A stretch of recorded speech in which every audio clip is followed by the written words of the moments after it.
everything exists within the harmony of something that's more essential here. We need to tune into that, guys. We need to feel into that. And that's where things like, tuning into what's the higher purpose of a business. What are the deeper aspects which we're actually, contributing and playing into, that's not just about the bottom line and having more money or more shares or whatever. Welcome to the Lifestyle First podcast, discussing lifestyle medicine and making self-care as easy as 1, 2, 3. And now your host, lifestyle medicine physician and coach, Dr. Alka Patel. Hi, hey, and hello, and welcome to Series 9, Episode 2. So today's theme is I for Identity.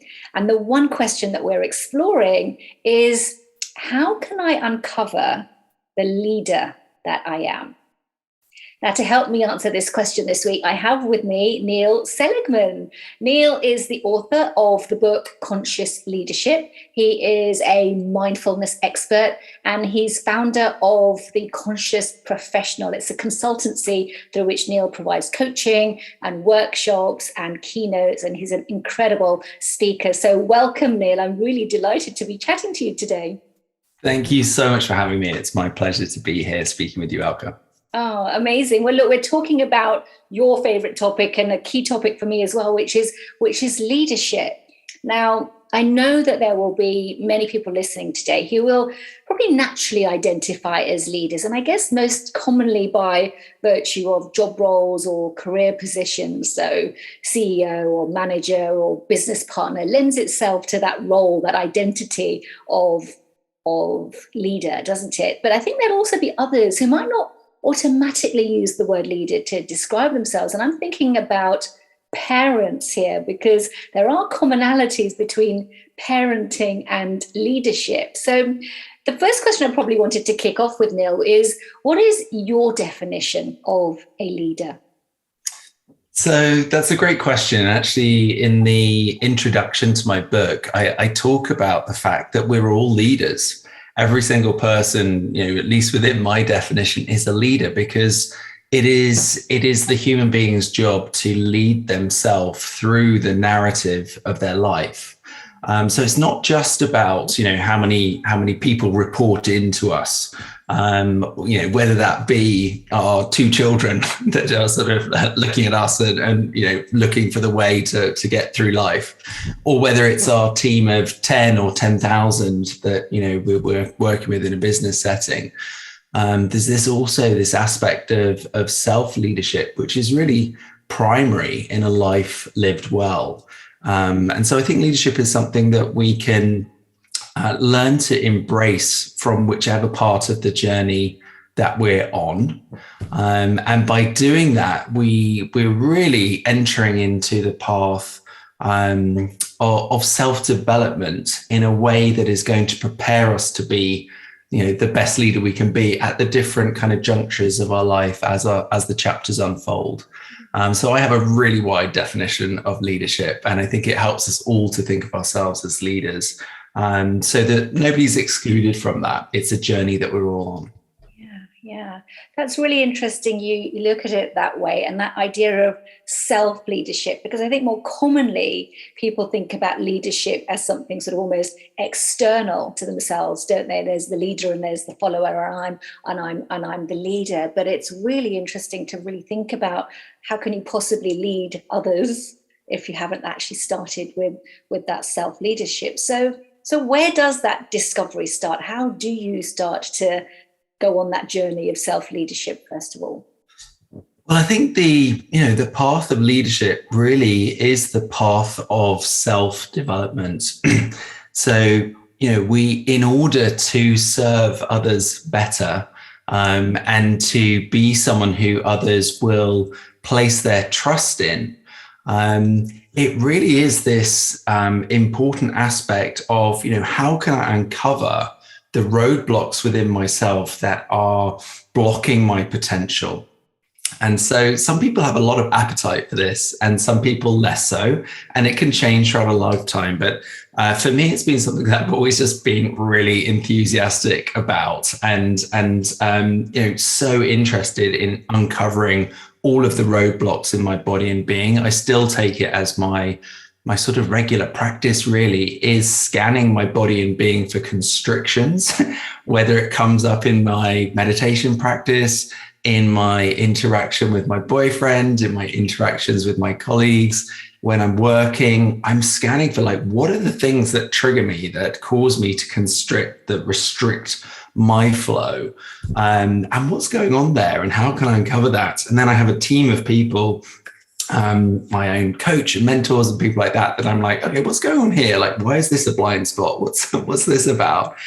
And I think it's that sort of appetite for, okay, let's keep clearing me out. Let's, keep practicing so that I become more of a container for what's true, what's possible, that I'm open to more points of view, that I'm able to be more creative and really live in the moment. Because I think that is, I've described it maybe a little bit nebulously, but it's that kind of idea that we're looking for when we're talking about the journey of leadership.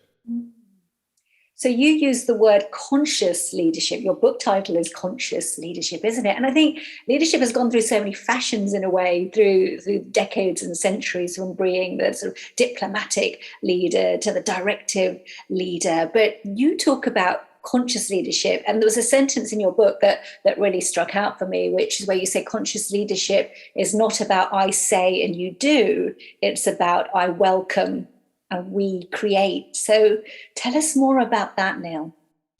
Yeah, so I mean, we've seen this huge kind of shift over time, and it's still going on. Like, conscious leadership isn't, I would say, the norm in terms of leadership styles.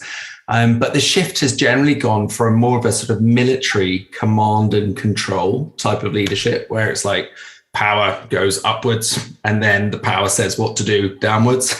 And then you get these sort of functions, like a military functions, like everyone knows what they got to do and they do it.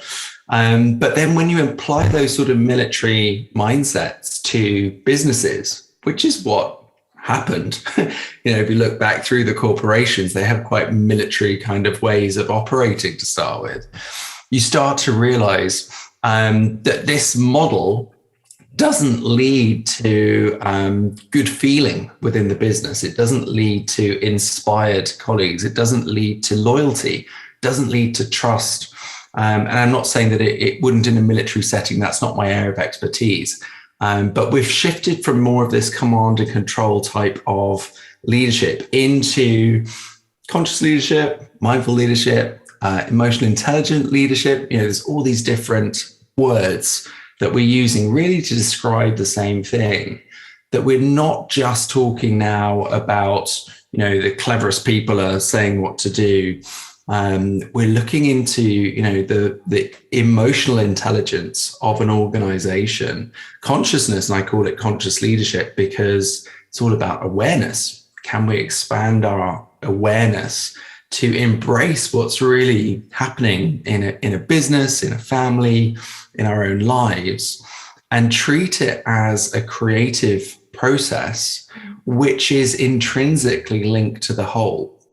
Yeah, so in meditation, as we start to drop into our own awareness, we start to realize that the barriers and the boundaries between us and other start to dissolve a bit. That kind of subject-object boundary starts to become a little bit thinner, and we start to realize, there's this kind of, here's the breath and here's me, and am I breathing or am I being breathed? And we sort of realize, like, every single moment of life is this kind of beautiful collaboration.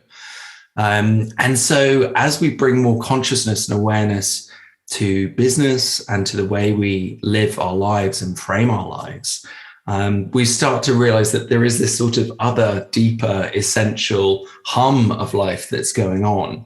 And we can either be operating sort of against that. And we see a lot of businesses, in the current setting, which are sort of eating each other and eating the planet. It's that sort of, sort of the military model. You're seeing it playing out in the world of kind of fighting over resources, fighting over power. And we then have generations who are looking around going like, what the F is going on here? Like, this is insane. Like, we see this data coming out almost on a daily basis of how long we've got left if we keep running these types of programs, these models. And then there's this other sort of awareness coming forward saying, no, everything exists within the harmony of something that's more essential here. We need to tune into that, guys. We need to feel into that. And that's where things like, tuning into what's the higher purpose of a business? What are the deeper aspects which we're actually, contributing and playing into, that's not just about the bottom line and having more money or more shares or whatever than the next bod, or the next company. And really tuning into, what are we really doing here? What are we really doing as a race, as humanity? Business can be heroic. It can be wonderful. It can be beautiful. It can be creative. It can be part of the harmony, but it does have to arise from a consciousness that is attuned to, attuned and aligned to the life force of what is here. And that's a big ask, right? Because, I wasn't raised that way. I've come to these ideas through, reading a lot and discovering a lot, and then, also, through my own practice and so on. But it's not easy to implement these things in a way that's speedy. That doesn't mean it's not possible.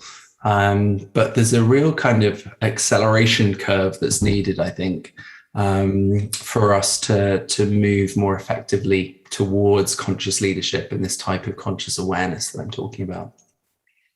So there may be people listening to what you've just said, Neil, who are thinking, great, this is all well and good, and I want to be that conscious leader and have time to think and connect and really have the right yields for my organization. But as you said, life is busy, and the idea of meditation, mindfulness, awareness automatically comes with this sense that this is going to take a big investment of time, and I don't have that time to invest in my organization to do that. So what do you say to that? How can we bring some of this awareness, ideation, the way that we act very quickly into our world?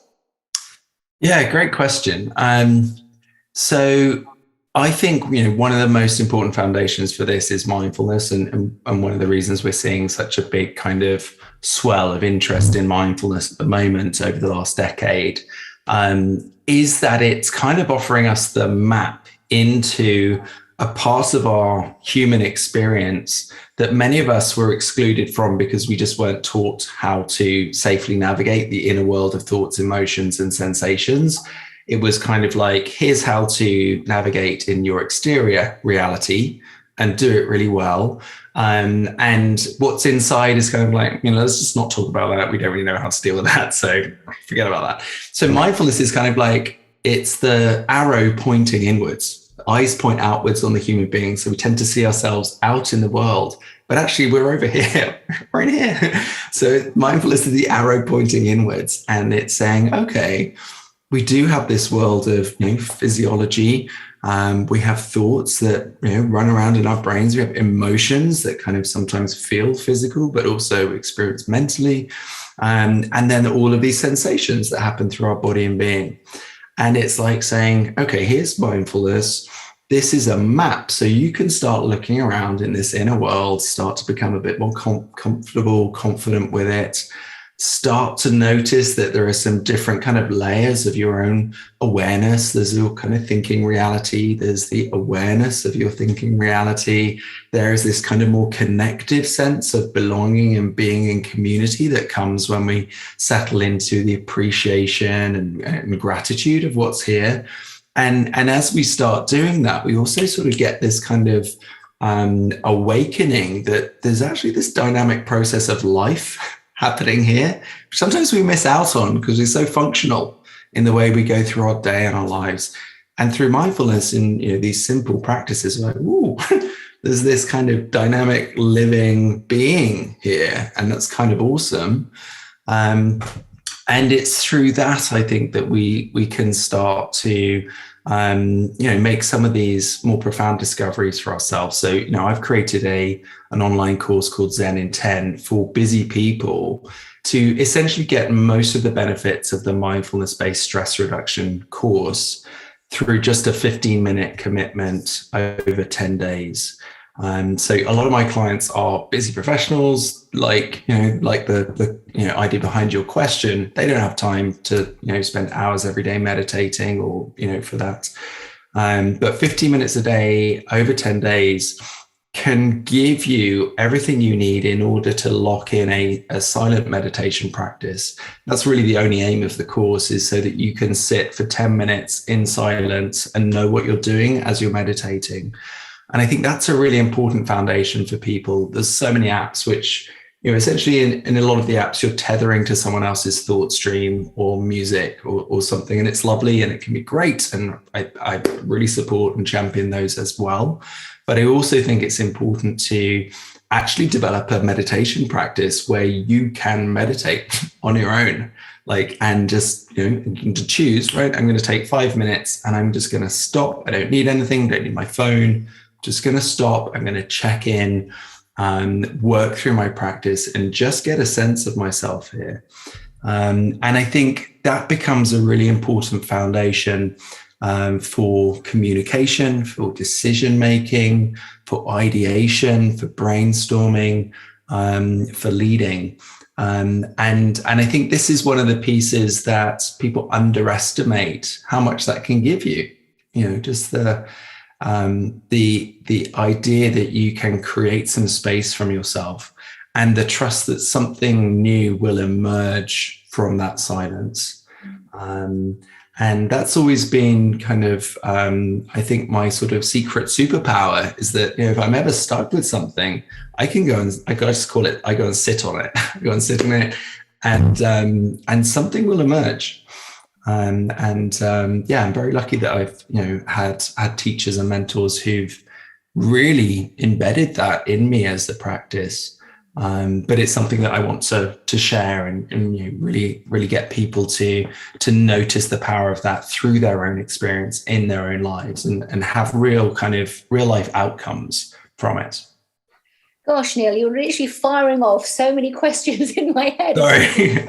Such richness in what you're describing. So there's a couple of things that are coming to my mind as you're speaking. One of those is about curiosity and having some fun with this.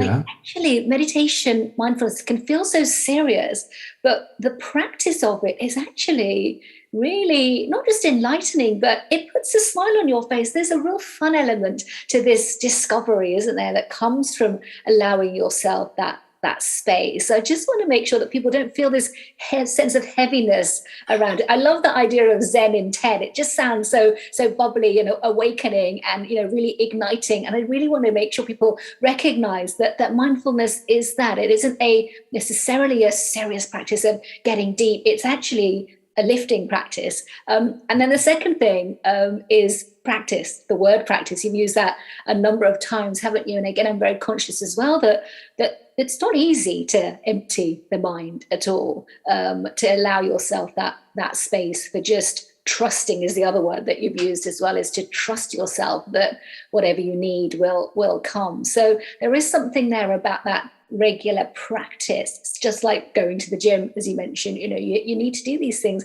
regularly, A, in order to enjoy them, and B, in order to feel that sort of sense of fulfillment and journey through them as well. And you've got this other wonderful book, haven't you? 100 Mindfulness Meditation. So how can that be used as well to draw out these sort of leadership characteristics in ourselves?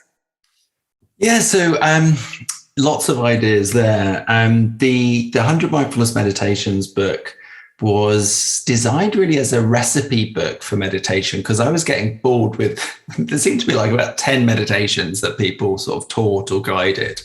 And And I've always been a very creative person. And I just started collecting the meditations that I was doing as I was teaching, and realized I had quite a lot of them. And then this book just sort of came to me, and I would sit in meditation in the morning. It was like I was receiving a meditation, and I'd go and write it down, and the next morning I'd get another one. So I just sort of collected them all, and then popped them into a book. So that's really the aim of that, was just to inspire people's practice. And there are practices in there which are about learning mindfulness, but there's practices in there which are, sort of fun activities that you can do. There's a mindfulness rave in there. Things for children, mindfulness connecting a little bit with healing, because my background, I started as a Reiki healer, and so I sort of bring in a little bit of kind of hands-on work and intentional energy flow and those types of things. So you're absolutely right. Mindfulness, often this is one of the things I've maybe fought a bit against, but mindfulness has come through in quite a clinical way in our current world. And that has been important because it has come through with the scientific backing which it needed for it to get into secular environments. And so, that's brilliant. But one of the things that was slightly problematic about that, I thought, was that a lot of people thought that there had to be something wrong with them before they should practice mindfulness. And maybe that if they were thinking about mindfulness, that they were self-identifying as having some sort of mental health issue that they didn't feel comfortable kind of with.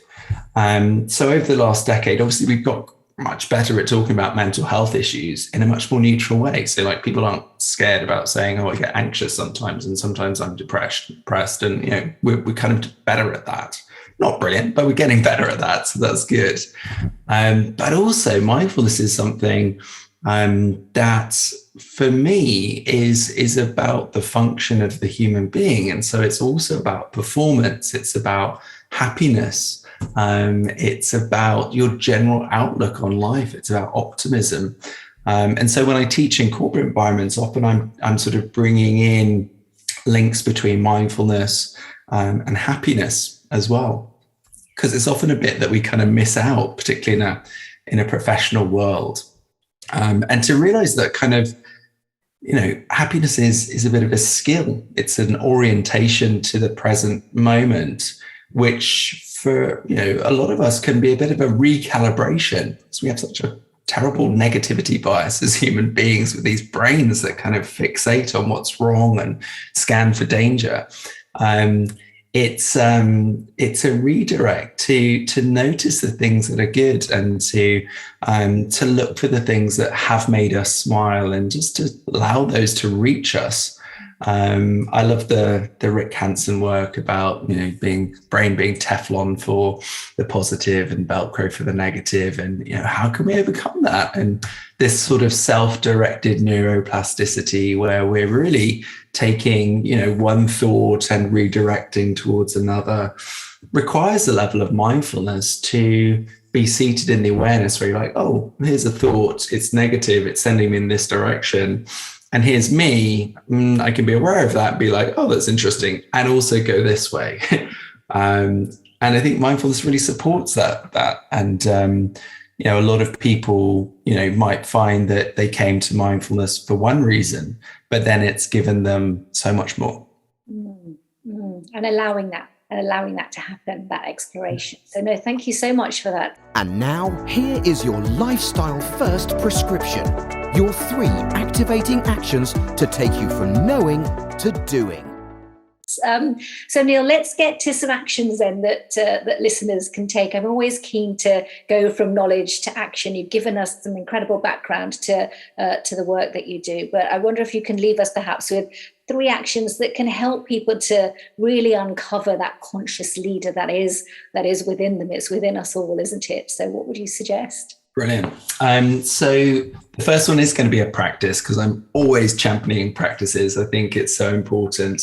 In my model, we go from values to outcomes through practices. And so this is probably the simplest, shortest mindfulness practice. And it's called FHB. And we'll do it right now. So The F stands for feet on the floor. So feet on the floor means we're taking our awareness to the feet on the floor and just feeling the feet on the floor. So that's the beginning, F. The second one is H, and that's hand on heart. So we put hand on heart. So we've got our feet on the floor, we've got the hand on the heart.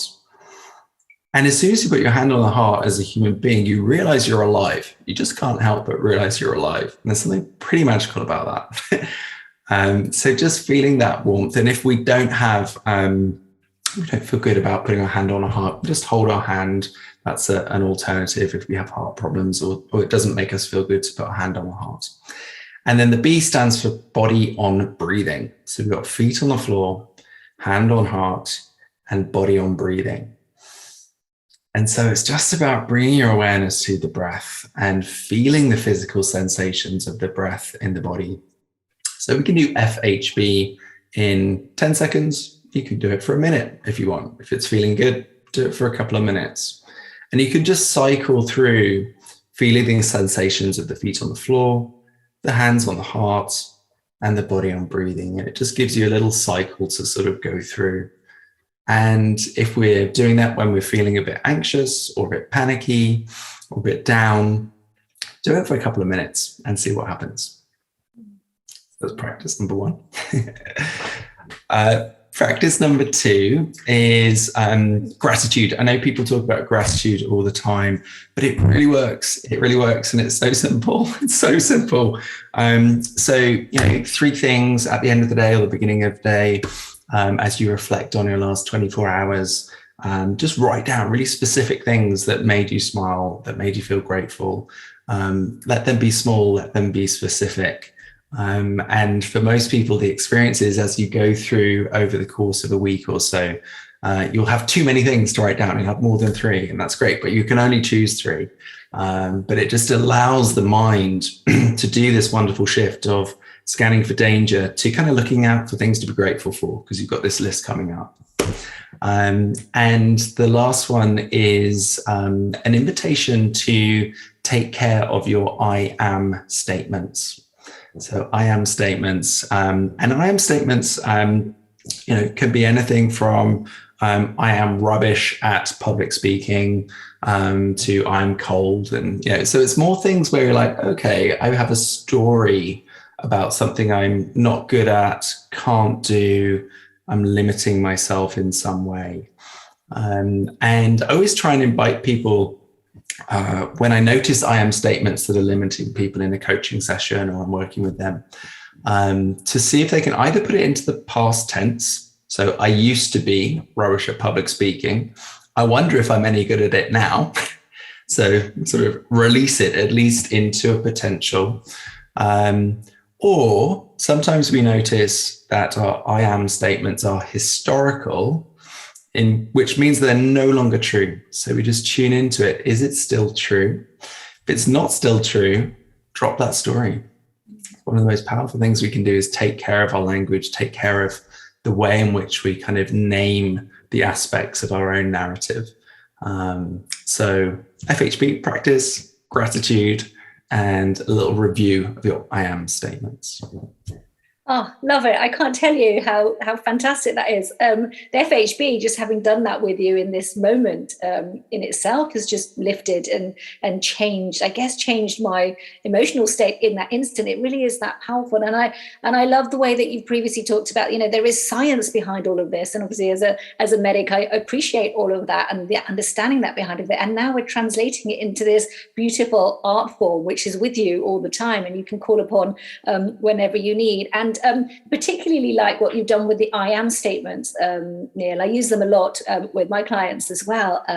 But actually, you've almost reverse engineered them, haven't you? Instead of that positive, I am energetic, I am grateful, I am courageous, you've actually given us a way to reflect back on what perhaps those more difficult I am statements are and change them to the past and continue to look forward. So really appreciate that. Really, really do value that. I'm sure after listening to you today, there are going to be people who are going to be interested in Zen in 10 or want to come and grab your books or even connect with you and learn more about what you do. So what is the best way to reach out to you? Thank you. Yes, the best way is just to check out neilseligman.com. And from there, you'll see links to Zen in 10, the books, retreats, all of those types of things. And I really welcome anyone to reach out directly on Instagram or wherever you like to DM, on LinkedIn as well. I just enjoy serving people and meeting new people. Oh, amazing. I will put all those links onto the podcast notes, Neil, so people can easily find you. And so appreciate our conversation today. Thank you so much. Thank you, Alka. It's been brilliant.